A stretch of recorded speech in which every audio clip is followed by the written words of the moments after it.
all the sports news you need. Live.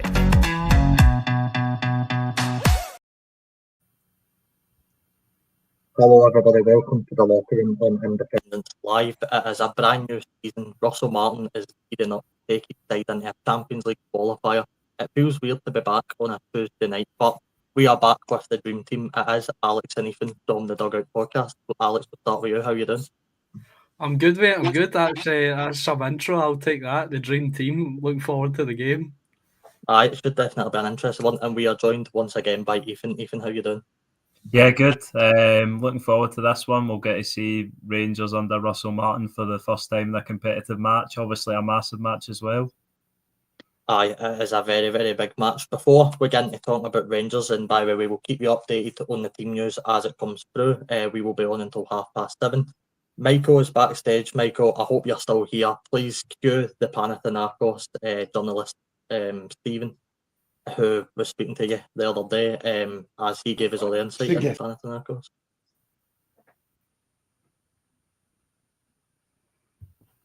Speaking about Greece against Scotland, and I suppose, like, from a Scottish point of view, the less said about that game, the better. And stuff. So we're here to talk about tonight's Champions League second round qualifying game, Rangers against Panathinaikos at Ibrox. And before we get kind of like talk about the Panathinaikos side of things as well, it's really a big test for Russell Martin because obviously he's been appointed manager. And okay, they've played a few pre-season games, but tonight this is when the season begins against Panathinaikos at Ibrox. Yes, and firstly, Michael, thank you so much for having me back on. It's going to be tough for both teams. I think when the general reaction from Panathinaikos fans that I know when the draw happened a few weeks ago and they found out that it was Rangers that they would be playing was that it is the toughest team that they could have drawn at that point in the Champions League qualifiers. It's not going to be easy for either team, even though, obviously I know Russell Martin's coming in as the new manager and he's kind of still feeling his way through the club at Rangers. It's different with Rui Vitória at Panathinaikos because he's had not a full season with the club and with the players, but a good chunk of the season he's been in Athens with Panathinaikos, and so he knows the players quite well. It's a bit more of a settled team. He knows what they need to do in order to improve over their finish last year when they came second in the league, and they gallant effort against Fiorentina in the Conference League, albeit getting knocked out in the second leg of the round of 16. And so it will be tough for both teams. I know we'll kind of go into our sort of opinions on how it will end up in the latter stage of this recording, but I think it will go down to the wire because they're both quite evenly matched, I would say.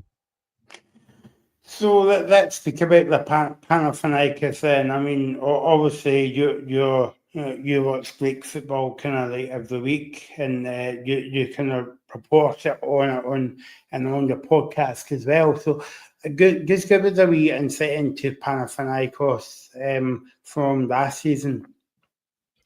So, especially when Vitória came in, because we can kind of exclude the managers that came before in that season. But Rui Vitória, Portuguese manager, he plays quite a pragmatic style of football. It's very much defense first.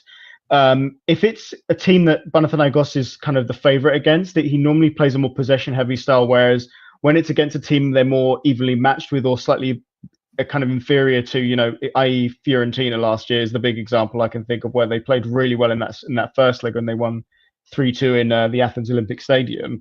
They tend to play a bit more counter-attacking, kind of allowing them to hold the ball and then try to abuse the space left behind from the other team. It's going to be interesting to see how he approaches Rangers because I feel like it could be a mixture of the two styles that he normally plays in terms of his Panathinaikos team. And so, I think that it could be very much sort of, especially at home, I think they'll kind of attack more and maybe away from home, which is where they've not been so great in Europe or in the league kind of under Vitória last season. They were pretty poor away form wise, so that could be something they might be a bit more cautious about when going to Ibrox compared to playing in Athens. Now, just looking at the head-to-head, Stephen, they played 3 times Rangers has won none. Panathinaikos has won one. And, let's go back to 2008, where it was a one-each draw in the Europa League. 2003, the Champions League, 3-1 to Panathinaikos. So that's a head-to-head. But I was going to say, does Panathinaikos have a bit of an edge? Because obviously, okay, yeah, you're going away to Ibrox in the hostile atmosphere, and there'll be 50,000 over there, and there'll be a cracking atmosphere. But, when you go across to Greece, you've also got the hostile atmosphere, but you've got the warm weather over there as well. So will that play a bit of an advantage to Panathinaikos going into the second leg? Yeah, and I think first on the record, I think that will definitely help. Obviously, it's so long ago since they last played each other, but that will definitely give them the confidence to go into this game thinking that they can continue on that kind of unbeaten record against Rangers. The heat will definitely help. It's going to be very hot in Greece, especially right now. So that will definitely play into their hands a little bit. Panathinaikos, who are more used to that kind of weather. I think what will definitely be interesting is that Panathinaikos are one of the most seasoned teams in European football from Greece. They're still the only club to reach the old European Cup / what is now the Champions League final back in the early 1970s, and they didn't, and they've sadly lost that final to Ajax way back when. But in recent times, they've not had as much kind of experience in Europe as they have previously. They had a lot of time under financial issues. They didn't manage to qualify for Europe on a couple of occasions when they did reach the knockouts, the qualifying rounds proper. And it was only really the last couple of seasons where they got to the, Europa League group stages, when they got to the Conference League last season and now this season, now that they're back in the Champions League qualifiers. So in the qualifiers more recently, they definitely have a bit more experience, but it's just reaching the group stage proper and against these really, more these decent European sides like Rangers. Rangers have been in a European final fairly recently. So that's why the test is seen as quite tough overall when playing Rangers. But it will definitely be interesting to see how they approach both Panathinaikos approach the away leg in particular as well as the home leg. And it's really a pity looking at that game as well, Stephen, because you would associate Rangers and Panathinaikos in the Champions League, playing in the kind of like new format. But I suppose it's a different kettle of fish, you would say, because the one that kind of, even though it's over 2 games, but the one that kind of like takes all and one has to drop out. Yes, and I'm a bit too young to remember, when I was really young, I didn't really wasn't hugely interested in football when I was like properly, like the normal age you'd expect for kind of young kids to get into football. But I remember my friends from Hellas Football telling me about the time when, there were 3 Greek clubs in the Champions League. Greece was ranked 6th in UEFA's coefficient ranking, which is where Portugal is now. And that was over 20 years ago. It's amazing to think that that's how kind of good the Greek league was at that point, and they since dropped to kind of 20th, and now we're crawling back in 11th place as it stands. Oh no, actually no, we're 12th now in the rankings, I should say, which is still much better than where we were even a couple of years ago. And so to have another Greek team along with Olympiakos, who qualified automatically for the league phase after the end of last season, it would be really nice to see Panathinaikos go all the way and reach the league phase too. Just have 2 Greek teams in the Champions League. But the most important thing, though, is that we have as many Greek clubs in Europe as possible, regardless of where they are, whether that be the Champions League, the Europa League, or the Conference League. We need of the 5 Greek clubs that are currently competing in Europe, 4 of them in the qualifiers. We need at least, I would say, 4 of them, including Olympiakos, to be in the league phase of a major UEFA competition this year, because it helps with the coefficient and it helps the aim of what the Super League and what the Greek Football Federation wishes for Greece to try and get into that top 10 UEFA coefficient ranking, because it improves our ranking. We get more automatic places or more advanced places in the qualifiers, more revenue, etc. So, for Panathinaikos to reach the Champions League, it'd be great. As long as they at least get into the Europa League, I'd say they'd be great. Conference League is obviously good too, no complaints from a Olympiacos fan who saw his team win the Conference League a couple of years ago. But yeah, Panathinaikos reaching the Champions League would be pretty huge, especially because they haven't been in that tournament specifically in a very, very long time. I suppose finally, Stephen, you would be hoping for, a 1-0, 2-0, or even 0-0 just to take back to Greece, because as I say, you're always hoping for the second game to be at home because you've got that advantage. But from a Rangers point of view, I think they would be hoping to get a 1-0 advantage and take it over there. But I don't think a draw would do Rangers any favours.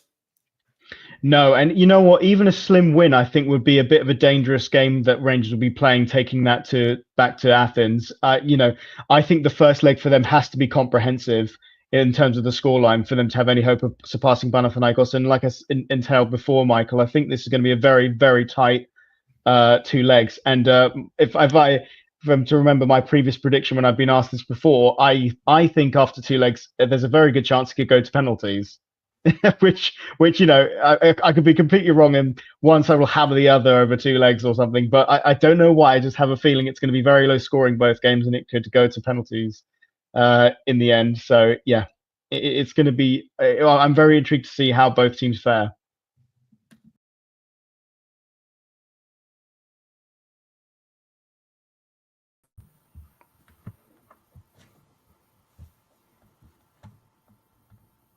Well, that was Stephen there, the Greek journalist. Thank you very much to him for coming on. Alex, I do believe you have the Rangers team news. Yeah, mate, yeah. Sorry, unprepared. Here we go.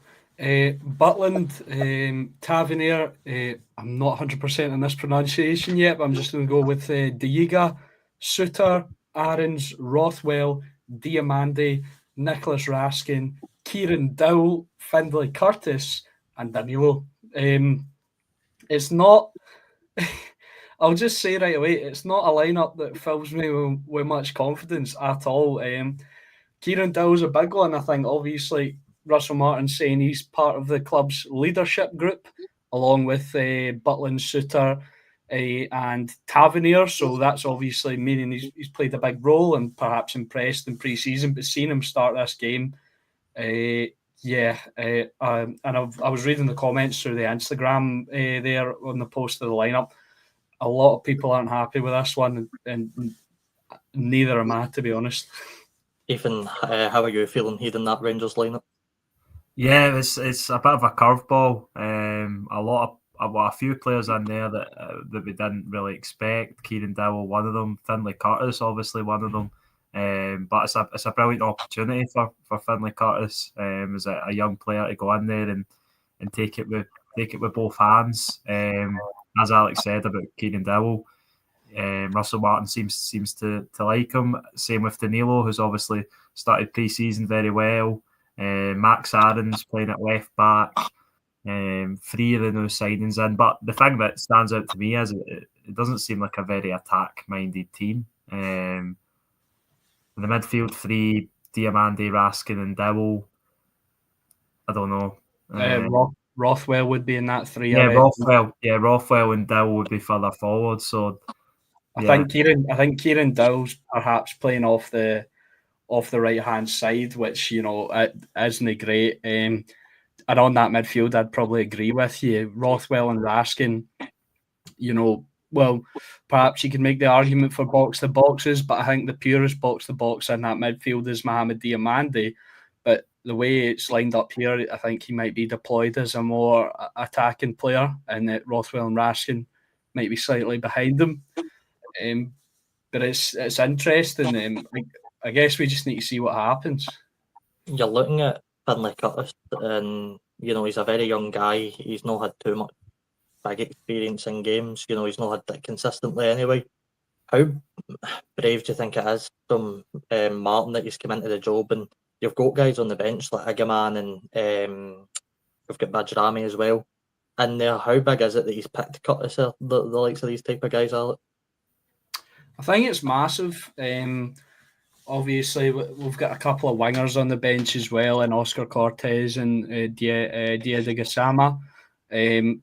Russell Martin did say that Gassama, Dessers and Igaman were all not fit enough to start, but they were certainly fit enough to play a part in the game, so we might see them later on if it's not going their way.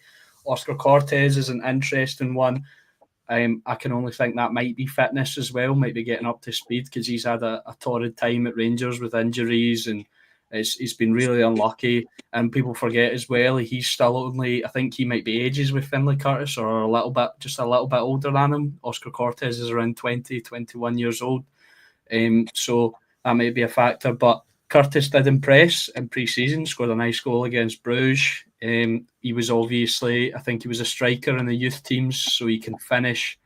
Maybe not got the height to play striker in the men's game, but I think him in there definitely gives Rangers a bit of an outlet in terms of pace, because the rest of that sort of attacking lineup is not quick at all. I mean, Danilo is, he's not quick, but he's not slow. Kieran Gill, not quick.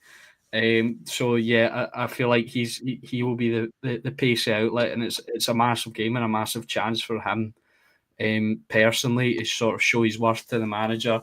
Managers put a lot of trust in a young academy player there. Ethan, Alex mentioned Danilo there, and from what I've heard, he's had a very, very good pre-season. Obviously, Dessers was sort of quoted by saying that he's maybe not the fittest for the game, and obviously he could make the bench. But how big a night is it for Danilo to try and kickstart his Rangers career again? Because last season wasn't great. He didn't really find his way into the starting 11. So how big a night is that for him? Yeah, I was about to make the same point for Finlay Curtis and obviously for Danilo as well, that they're in there off merit. Russell Martin's obviously seen them in training, and I know there's fitness problems and injuries, but they're the players that have got the shots at the moment, and if they impress tonight, then they'll probably keep the shots for next week as well. And then they can make themselves into Rangers regulars. I think Danilo's shown at his past clubs that he's definitely of the quality to be a Rangers player. He's obviously had a tough time with injuries, we know that. But yeah, a real chance for him to make the headlines with a goal. If he can score tonight, then that'll do massive for his confidence and Russell Martin's confidence in him. Because obviously pre-season and competitive matches are a completely different story. Hi, Alex, as a Rangers fan yourself, you're looking at some of the new boys in that lineup, Aarons, Jiga, I think I've probably butchered that, and Rothwell. How excited are you, not just to watch the new signings and some that could potentially come on as well, but how excited are you to see Russell Martin's style in a competitive fixture? Yeah, it is exciting. There's an element of uncertainty there that I guess the unknown is exciting in a way. You don't know what you're going to get. The new boys, I think a couple of them I maybe wasn't expecting to be in there. One of them I wasn't expecting to be in there. Actually, I predicted the back line correctly, took my own horn. But yeah, I went with De Giga. I'll just go with that for now over Emmanuel Fernandez, the partner shooter. I'm not an expert on him. I don't really know much about him, but just based on the fact that he's played at a higher level of football, he was obviously signed by Wolves for 10 million. Played for Red Star Belgrade previously, so I would have had him in there. I thought Aarons might have been played at left back because he'd been deployed at left back quite a lot in pre-season. So yeah, that'll be interesting to see. Obviously, he was a young player with a lot of potential. Very similar to a previous Rangers signing, Todd Cantwell, in the fact that Norwich City lighting it up, had like a 50 million price tag placed on him. It's not gone so well for him since. But yeah, hopefully Max Aarons can have a good showing tonight. And Joe Rothwell, he's an experienced player. Back-to-back promotions with Southampton, obviously under Russell Martin, and then with Leeds last season with the San Francisco 49ers owners. So he seems to be intrinsically linked to the two elements that have come together. for this Rangers side. So I'm excited to see the style, and hopefully the new players can prove themselves alongside young boys like Finlay Curtis. Ethan, Alex mentioned there Max Aarons and how big a night it is for him, specifically playing left back. He's up against Facundo Palestre for Panathinaikos, a guy that has had a few appearances for Manchester United. How big a night is it going to be up against someone with that sort of calibre? Palestre did get a good handful of games, and he's obviously played in a very high standard of league over in Greece. So how big a night is it actually going to be for both of them? Yeah, you make an interesting point there. Max Aarons will have to be switched on his first game. We obviously know that the left back isn't his natural role, but he's having to fill in there. I don't know if maybe it's the same with Jeffrey, that he's maybe not up to full speed as well. But yes, a massive night for him. But there'll be sort of key battles all over the pitch. Panathinaikos have got a very solid team filled with internationals, and it'll be tough for Rangers. But I think if Rangers can put it together, then they might have enough to get through. Do you want me to run through the Panathinaikos team? If you can try and pronounce some of their names, even I'll be impressed. In goals is Dragowski, Polish goalkeeper. I'm pretty sure he was in goals when Scotland played against Poland. One of their three new signings in the starting 11, Yorgos Kyriakopoulos. And then one of the other signings, Ahmed Tuba. American centre half as well, Eric Palmer Brown, and then at right back, one other part of that Greek team that obviously dismantled Scotland, George Vagianidis, and then the midfield three, the third new signing, Pedro Chirivella, Spanish midfielder from Nantes, and then Maskimovic and Bakasetas, and then the front three of Duric, Palestre, as we already spoke about, and Ioannidis, the Greek striker who started against Scotland as well. He wasn't very effective, but the rest of the team obviously was. And Rangers will be hoping that it's not the same story as that occasion. Well, if it's like the first leg, then Rangers will be happy. But yeah, if it was like what happened at Hampden, then it'll be pretty depressing. Alex, you're looking at some of the Rangers sort of new players in there, and it's very easy for the guys that have got experience like the Jiga and Rothwell, who, particularly the Jiga, I know he's had a lot of experience with Red Star Belgrade in the Champions League. How different is it going to be for these players stepping onto an Ibrox pitch where you've got 50,000 fans so close to you? They're going to be chanting all game. You've got the Greek away fans, which I'm sure will show up in their numbers as well. Do you think any of these guys will get maybe a bit nervous in this game? Do you think it will take a while for them to settle in? I don't know. I think it depends on what type of person they are. We've seen players before, even experienced players, chatting about going to Ibrox and Parkhead and stepping out and going, "This is not like anything I've ever experienced in my career." So I think it really depends. De Giga, I'd be less worried about. Obviously, Serbian atmospheres are pretty intense. They are different. They're sort of constant. You can feel the sort of aggression. The only thing I'd maybe worry about, a thing that sort of plagued Rangers for years, if it starts going wrong, the fans will get on their back. If Rangers lose tonight, 100%, there'll be people on Twitter and Instagram and all that going, "Get Russell Martin out already." It's mental. The way it is up here, it's winning, you're the best. You're the best thing ever since, I don't know, Sir Alex Ferguson or something like that. Lose, and you're the worst manager they've ever seen. Get them out. Sell the whole squad. Get them gone. So it can be difficult. I wouldn't, for some reason, I don't know why, just from his interviews and seeing bits of his play, I'm not really worried about Joe Rothwell. This will come back to bite me when he has a Steven Gerrard-esque moment. or something like that. But I'm not really worried about him. Not too worried about De Giga.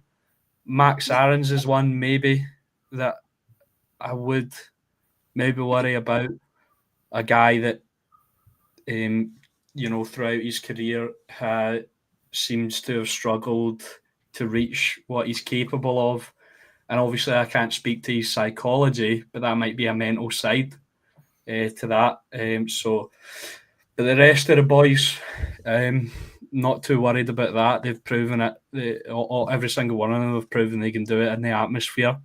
And even Finlay Curtis, he's grown up around it.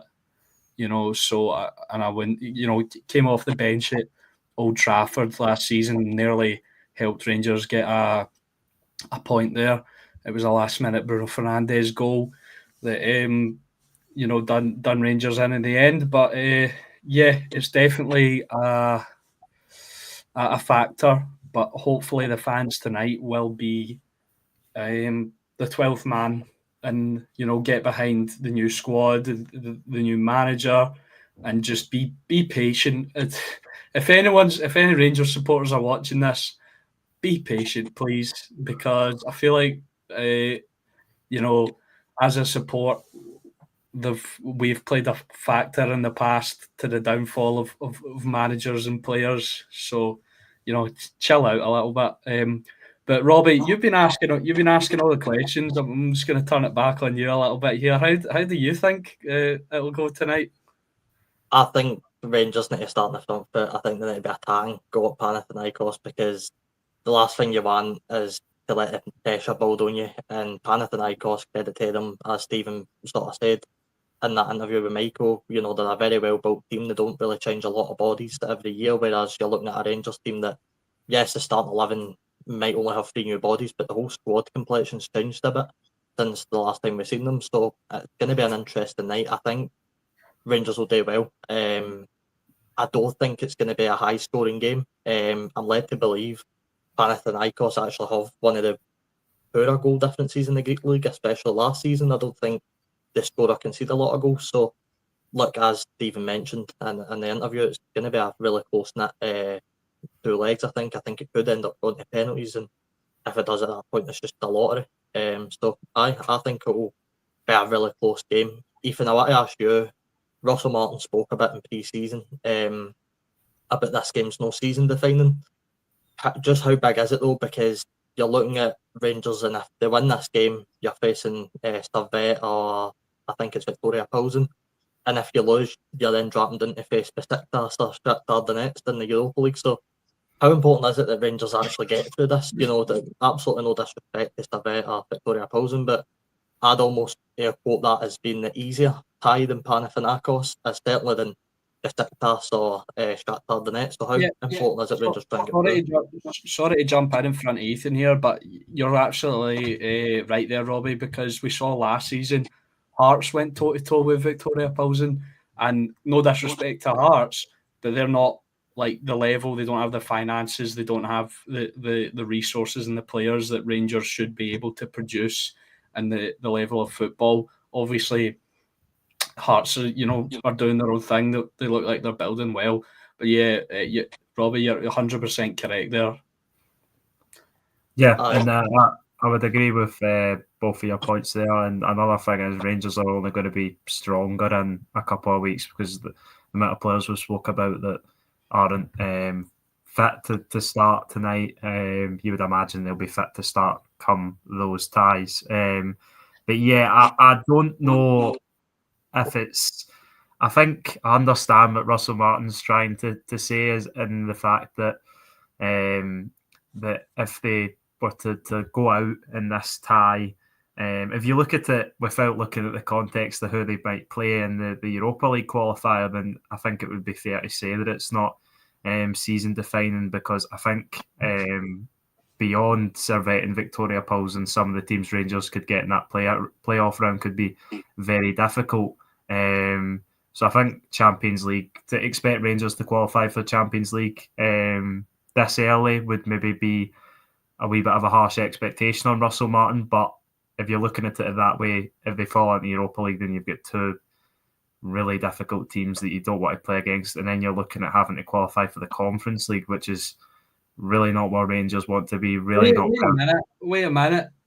What are you saying that if Rangers lose this tie and drop down, it's a given they'll lose to Shakhtar? No, I'm not saying it's a given, but I'm saying that it's not going to be an easy game, is it? And if you lose to Panathinaikos in 2 legs, then Besiktas and Shakhtar Donetsk are 2 teams that are got a European pedigree, have qualified for the Champions League a lot more recently than Panathinaikos have. So it's not one you would want to play in. I'm not saying Rangers would lose, because you know what Rangers are like in Europe, punching above their weight. But I think Rangers at the very least need to get into the Europa League, and the Conference League would be a massive disappointing start to the season that Russell Martin doesn't need. But I think if Rangers get through this one, then they should be okay to get into at least the Europa League. One thing I would say though, obviously I'd rather be in the Champions League and crash out in the league phase. But if Rangers did drop into the Conference League, I'd give them a decent chance of winning that competition as well. So maybe that would be an opportunity to add a European trophy to the cabinet. Even if you call it a Diddy trophy, it's a European trophy. Are we allowed to say Diddy anymore? Don't know. But I think you'll be fine. I'm channeling my inner Ryan Niven there, try to get us cancelled. Just kidding, Ryan. But I think if Rangers did drop into the Conference League, God forbid, that they could win it. I mean, it's a big claim to make, to be fair. It's a big claim, I suppose. We'll need to see how, the next couple of weeks go in terms of what we're seeing on the pitch, because, as you said at the start, Alex, we're kind of in the unknown right now. One player that we're not going to see tonight, but I'm quite intrigued by, Thelo Asgard, is obviously in the building. He's injured right now, so he cannot play. Alex, for you, how excited are you to see this guy? This is a guy that, he's still quite a youngish guy, but he's already getting a national cap for his country. I think he's getting assisted as well. I could be wrong, but how excited are you to see someone like that get into the team? Yeah, I think it was actually a goal and assist in that international appearance. So, good international debut. He's an interesting one. Wigan played really well. In Luton, he was actually, the Luton fans were gutted to see him go. Obviously, it didn't really end well for Luton, back-to-back relegations. Really some fall off for them, but anyway, he is an exciting player. From what I've seen, he's got that kind of element where it looks like the ball is stuck to his boots, and I think it was Andy Halliday mentioned that he was speaking to a couple of Rangers boys. He said this on the Open Goal podcast that Taylor Asgard was impressing a lot of the squad in training, and it's obviously unfortunate he's picked up this injury, but hopefully it's not a long-term one, because I can't do another season of every new player getting injured. It is one I'm really excited to see, and his announcement video was pretty cool as well. The Thor's hammer in the dressing room of the training ground, and he picks it up and he walks it. Rangers media team really stepped up this season as well, I must say. But I'm going off on a tangent again. Yeah, Taylor Asgard looks like a player. I'm right in saying that he's never really had a long-term injury before joining Rangers, so I think you should be all right on that one, although Rangers have had a few. Oscar Cortez, from when he was a boy, had never been injured before he came to Rangers. And he's been out basically the whole time he's been here, and Rangers have paid £4 million because it was an obligation to buy. So that didn't work out very well. It must be something here. But yeah, Russell Martin was giving credit to the medical team, but in his press conference. So hopefully hopefully we'll see Telo Asgard on the pitch soon enough. Yeah, just to jump in there, yeah, I think he'll be really missed tonight.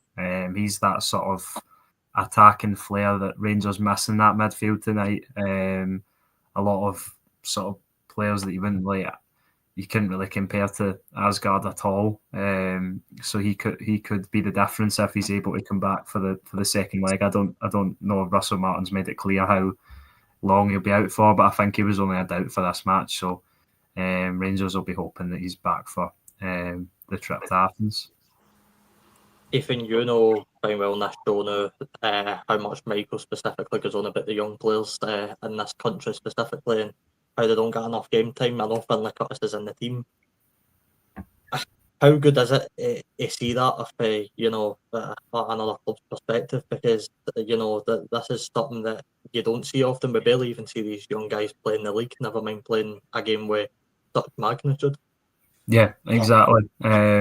It is really nice to see because it's something that the country's lacked across the league. Celtic and Rangers especially, you would have to say. And I know there has been a few players over the last few years, but I would still argue nowhere near enough. But it's a really nice moment for him to get in there, and you have to say it's deserved. He's obviously shown bits in pre-season to the manager that he's good enough to go out there and start in such a massive match. And as Alex said, he's already took part in some massive European games. So Rangers will be hoping that he's ready to take that step and stand up. Maybe even dare I say at 18, show some of the new signings around and sort of show this is what we do at Rangers and this is what expected kind of thing. Alex, the midfield for Rangers is really interesting because you're looking at Raskin, and Raskin's a player that last season was so vital to Rangers and everybody they played through the midfield. Do you think the pressure's almost off him a bit now that Rothwell's come in? Raskin, it felt at times last season, was trying to do a lot by himself in that midfield. He was trying to take control of it by himself when maybe it was a bit weak. So do you think with Rothwell coming in, it maybe takes a bit of pressure off his shoulders for this game? I think it could. I think Rothwell is perhaps maybe a bit more accomplished on the ball than Nico Raskin. Nico Raskin's no mug though. He's played some beautiful passes. He's displayed that in the Fenerbahce game last season, the away leg with that first time through ball to Vassar Cherny. Yes, but definitely, Robbie, I'd agree with that, and it would give Raskin sort of the license to do what I think he's best at. He's a destroyer. He's not called the Belgian pit bull for nothing. So sorry if that was a bit cringy there, but it's true. He gets in about you. And he's one of those guys. It's like those really annoying guys when you're playing football against them and they always manage to stick their leg in and you think you're away with the ball and they stick their leg in again and they win it off you. That's Nico Raskin, mate. And if you came up against him in five-a-side, you'd be raging. So I can't imagine how fuming the opposition are when they're trying to get through him. So yeah, let Joe Rothwell ping the passes and let Nico Raskin do what he does best. Ethan, it's interesting. Maybe I look at the right-hand side of Rangers and I'm going to not include Diomande in this.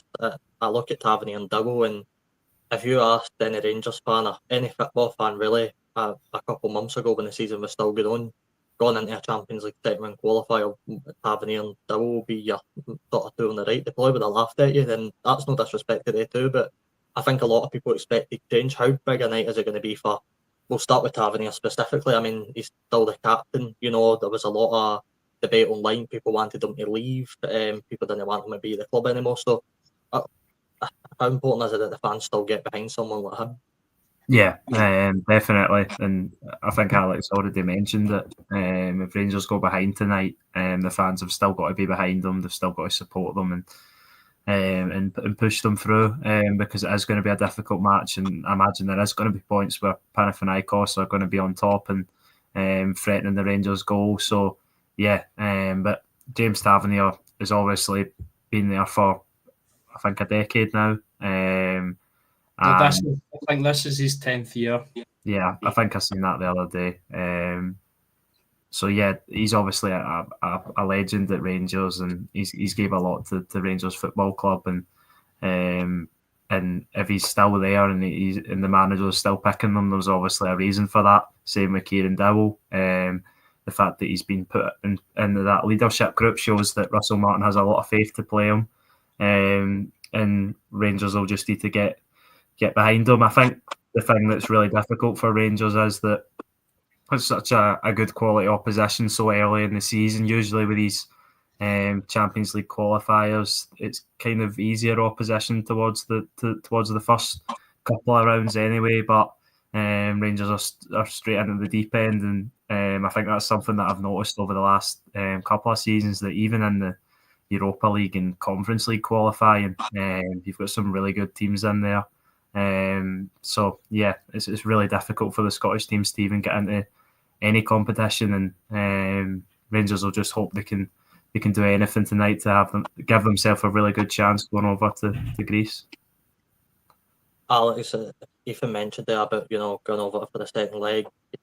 Obviously, this game, I think the last thing Stephen mentioned earlier is the last thing Rangers wants a draw getting into the away leg. Do you think it's a case of Rangers need to have a few goals? I don't want to say few. I feel like I don't think few will happen, but do you think it is important that Rangers have at least a goal or two advantage going over to the Greek side? I think obviously you want to win, right? You want to win every game. So I think winning tonight would obviously benefit it, and I'd rather Rangers went over with a win, but I don't think it's, if Rangers don't get the win tonight, it's over, unless they get beat 3-0 or something like that, then it will be over. But if they draw or they lose 1-0, 2-1, maybe a 2-goal deficit would be a bit harder to overcome. But I don't think it would be, panic stations just yet, because this obviously it's a different manager, but under many different managers, the players that are playing for Rangers, especially that kind of core, have shown time and time again that they can pull off miracles. A couple of years ago, under Philippe Clement, Rangers won for the first time in Spain, beating Real Betis 3-2 on their patch. Obvious, I think Rangers' home form in Europe does massively outweigh their away form, but I would say if it doesn't go the way Rangers want tonight, I don't think it's over just yet. To ask both of you guys a question then, just on Russell Martin and his style. We know what he's like. When he first time with Rangers, it was going around that, he is a very stagnant manager. He doesn't tend to change his style much, although he will change formation if he needs to. He doesn't tend to really tweak his tactics. So if this isn't going right for Rangers in the first half an hour, 45 minutes, is it a worry that Martin won't really change what he's doing? Do you think it is maybe a worry that he'll be stagnant and try and keep the same sort of system that he goes with at the start? I think. Oh, sorry. I'll just go first quickly before Alex gives his thoughts. I think tonight, I think Russell Martin, with the lineup and the players available, I don't think we'll be able to see the full effect of what he's trying to do, and I think it would maybe be slightly unfair to sort of accuse him of not being able to change if things aren't going his way. He has obviously got a lot of quality on the bench, but he has obviously stressed that those players aren't fully fit to start. But yeah, there isn't really any time for players to get up and run, and that's the point. Rangers need to win this tie. They need to progress, and if that means, as Alex said, maybe even losing tonight, drawing tonight, and then going over there and winning in Greece, then it won't really matter. It's just about grinding out results in this competition, especially when you're playing against a really solid level of team. But if you look at it in a positive manner, I think Panathinaikos are even further behind than Rangers, because Panathinaikos' season doesn't start until the end of August, I believe. So they're still quite a while away from their league season even starting. So maybe you could, if you look at it that way, Rangers are maybe slightly ahead, but I imagine Panathinaikos will be well prepared. Yeah, I'd agree with that last point there as well. That they've played a few pre-season games. But on the point about the style, I think it's important nowadays to have an identity. That's what it's all about now: identity, your style of play. But I think it's also important to be flexible. I think when Russell Martin was appointed, that was an initial worry of mine. He sort of sticks these guns. I think he did change things with Southampton, but it was too late, and he ended up getting the sack. So yeah, that's definitely there definitely is a slight concern. He seems like a guy who's got his head screwed on though. So, what I would hope is he's learned from his mistakes. He's learned from maybe his inability to change. Because if Rangers, come out tonight and have like 60 to 70% possession but get beat, that'll be worrying, because that's what happened. I'm pretty sure Southampton were averaging like the highest or second highest possession in the Premier League, and they were getting battered every single week. So if that happens tonight, that would be a concern for me for going forward. But I think all I can hope is he's learned, or the style works and Rangers smash them. So yeah, those are the two scenarios. A sort of point that I suppose I've not really touched on yet is the height of someone like the Jigger. He's 6'4" for what I've read online, so he's a pretty big guy. Do you think this could be a match where set pieces can be important? If you use a guy like Nasser, I'm just going to call him that because I cannot be bothered to try and pronounce his second name anywhere. Do you think Rangers can try and utilise someone like him, especially on set pieces, to try and get some goals? Yeah, Definitely. yeah, I'd agree with that. I think sort of the profile of centre backs as well that Russell Martin's brought in. He looks like he likes big centre halves. I think Emmanuel Fernandez is actually 6'5" as well. John Souttar I think he's around maybe 6'3" off the top of my head. Don't quote me on that. And we've seen as well he's really strong in the air. So I think that set pieces have been a big thing for Rangers. I think the last time Rangers were excellent at set pieces was the season they won the league, and then it dropped off a cliff. Connor Golson was scoring goals for fun from corners and in swinging free kicks and stuff like that, and then it's just been disastrous. And it's actually got to the point where, if Rangers score a goal off a set piece, like a header or something, it's massive. It's like, oh my god, Rangers actually scored a goal from a corner. You know what I mean? Although, to be fair, they did improve on that under Barry Ferguson. Nico Raskin was getting a lot of free headers in the box. He actually scored one at Parkhead as well. Sorry, Ethan. But yeah, it was. So maybe the squad is getting better at it, but I think definitely having 6'4", 6'5" centre halves in there would improve your chances of scoring. Yeah, I'd agree. Another point I wanted to mention is that we've talked a lot about that we'll learn a lot about this Rangers team tonight, and we'll learn a lot about Russell Martin tonight. But I'm pretty sure Russell Martin will learn a lot about his players. And we say about when we spoke about Southampton, a lot of the goals they conceded were playing out from the back, not being able to play out from the back against the presses, the ball being turned over, being out of possession and conceding easy goals. He can't really afford to do that tonight, but he's going to be throwing some players in the deep end, you would have to imagine. And if some players can't play the style of football he wants to play, then they won't have a future at Rangers. And when he's only got 3 of the new signings in there, he's got to obviously have faith in the other 8 that they're capable of playing the style of play that he wants to play. And I'm sure he'll have a rough idea because obviously they have played friendlies, but We all know the intensity of a friendly match compared to a Champions League qualifier against a really top oppositions. Yeah, just on that as well, I think that's part of the reason that we're seeing names like Kieran Dowell, Danilo, maybe even Finlay Curtis. Maybe they've, taken to his style the most in training and games from what he's seen and analysed, and maybe that's why a reason that they've been given the nod tonight as well. Do you think on, Ethan, you mentioned the friendlies, and I know friendlies in terms of match intensity and stuff don't speak a lot, but I think it always does in some sort of way and form. And when I was watching the Club Brugge friendly with Rangers, I don't know if you managed to watch it, but I'm sure you'd agree that the timeline of that game and then Rangers signing a couple of centre back. If you watch that game and you look at Robin Proper in particular in that game, there's a reason why he's probably not even in the squad, because absolutely no disrespect to him, I'm sure he's got some qualities, but in that game he looked a million miles off anything that Russell Martin player would have wanted to see. Yeah, I think Robin Proper, he's pretty much out the door already.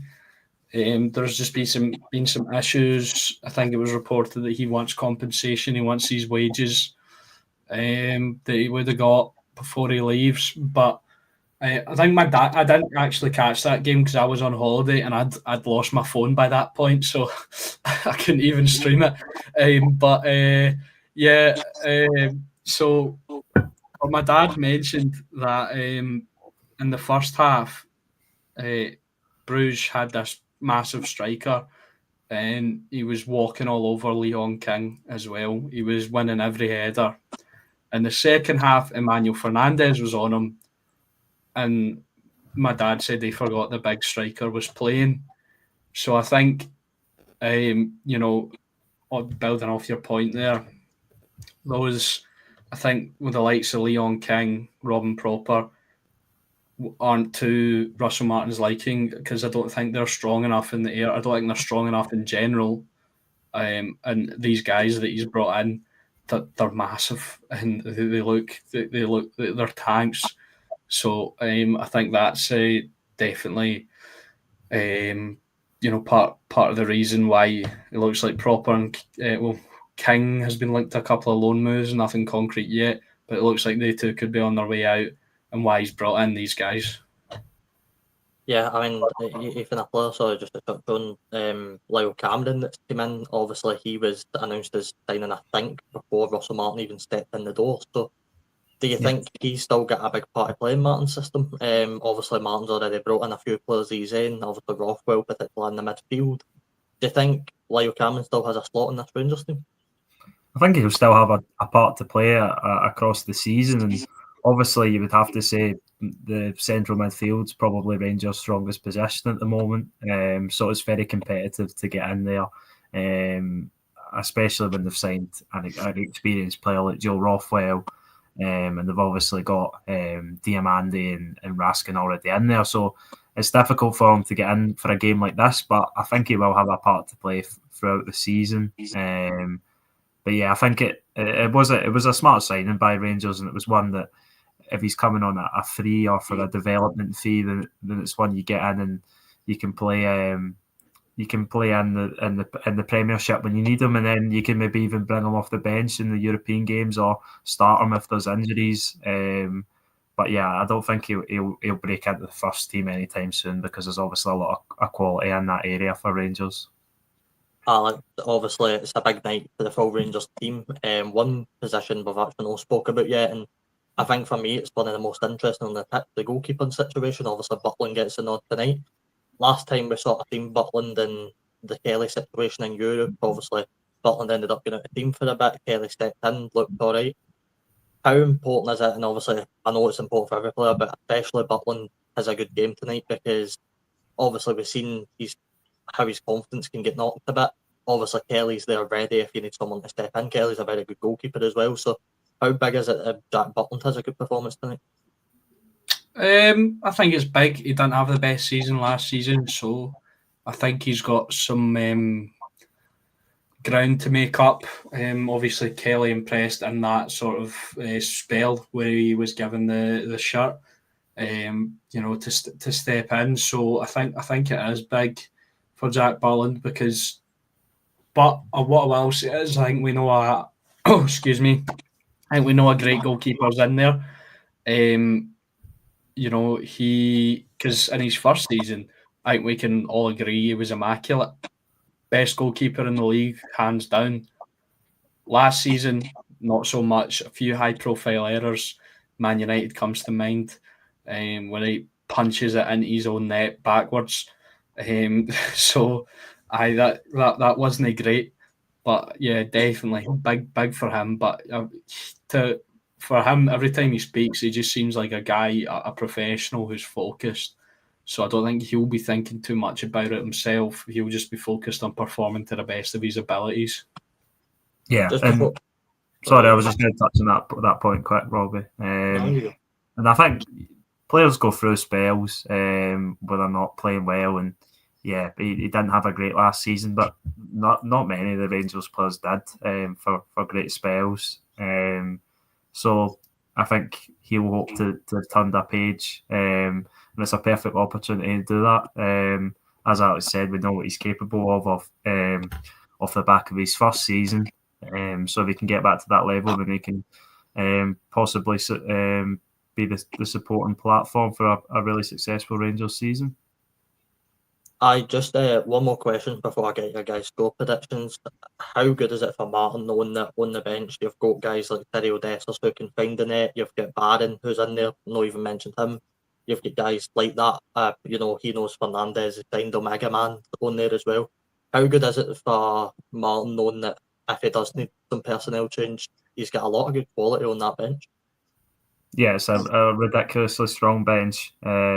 And yeah, a lot of the players maybe aren't fully fit, but that's what it's like at this point in the season. But there's still quality there. Obviously, Egeman and Dessers, the amount of goals that they scored last season. Then you've got Bayrami, who's looked really sharp in pre-season as well. Lyle Cameron, who we've not seen yet in a competitive match. Gassama, who looks like a nice signing. So yeah, there's a lot of quality on that Rangers bench that you can look to if things aren't going too well. Yeah, I'd agree with that. I think it's a good, it is a strong bench from looking at it. I was just refreshing my memory there. And having, even though they're not fit to start, having the likes of Dessers, Egeman, perhaps seeing what Gassama's capable of.